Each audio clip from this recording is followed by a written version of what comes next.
Nell'estate del 1973, i consigli di fabbrica delle miniere di Seruci e Nurashi Figus intrapresero una dura lotta, organizzando assemblee permanenti, per sollecitare la ripresa dell'attività estrattiva.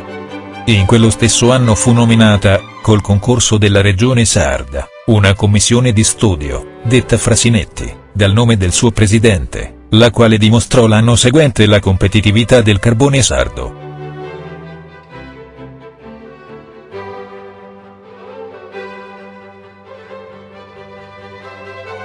Tale posizione incitò i disoccupati del Sulcis Eglesiente, particolarmente di Carbonia, Cortobiana, Gonnesa e Bacoabis, ad una mobilitazione che culminò con l'occupazione del bivio di Seruci. Furono installate numerose tende, per tutta l'estate del 1974.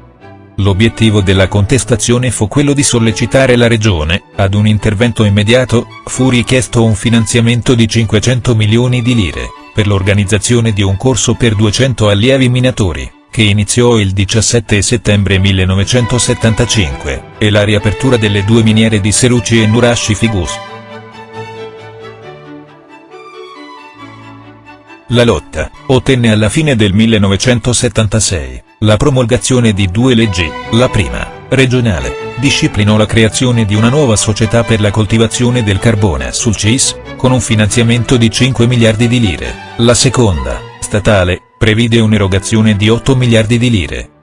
Con tali presupposti il 30 settembre 1976, fu istituita la società Carbo Sulcis SpA, con un capitale di 500 milioni di lire, le cui azioni furono sottoscritte per il 60% dall'EGAM e per il 40% dall'EMSA. Quest'ultimo ente assunse l'impegno in base ai fondi stanziati dallo Stato e dalla Regione. La nuova società si prefisse di promuovere la realizzazione di un progetto del bacino carbonifero del Sulcis, nonché di assicurare la manutenzione delle miniere di Seruci e Nurashi Figus.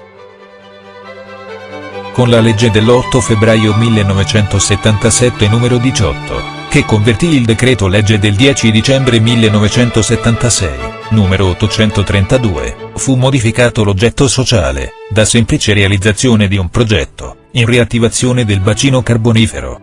L'anno successivo la partecipazione azionaria dell'EGAM fu rilevata dall'ENI, secondo quanto stabilito dal Parlamento con la legge numero 279 del 1978, il fine fu quello di approfondire le conoscenze sul giacimento e di predisporre le miniere alla ripresa dell'attività estrattiva, interrotta sino a quel momento, con il coinvolgimento di supporti qualificati anche stranieri.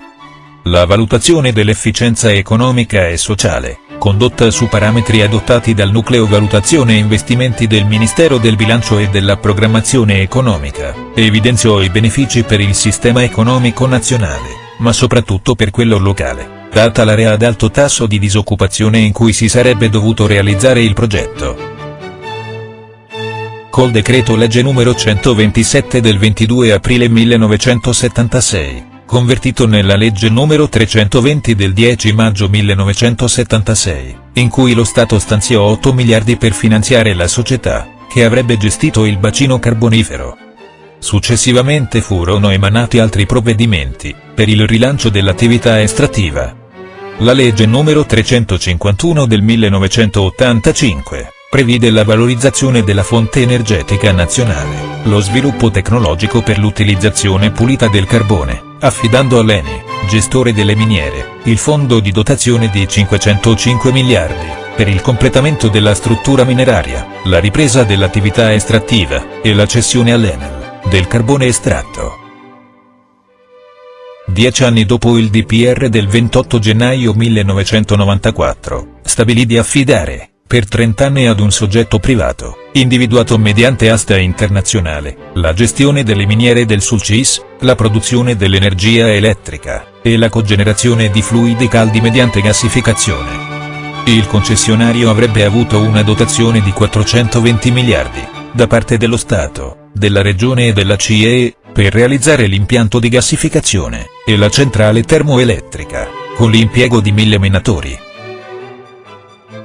Dal 1994 ad oggi, la miniera di Monte Sinni non ha ancora trovato un gestore, e la condizione dei minatori nonostante l'ammodernamento tecnologico e la certificazione di qualità del processo produttivo, che la annoverano tra industrie estrattive più all'avanguardia d'Europa, non risulta cambiata.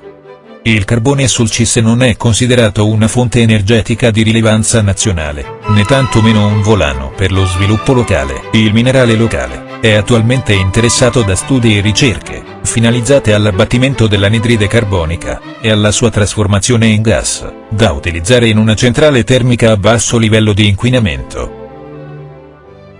Alla fine della giostra, si può dire che il carbone sul CIS è più o meno come il carbone di tutto il mondo.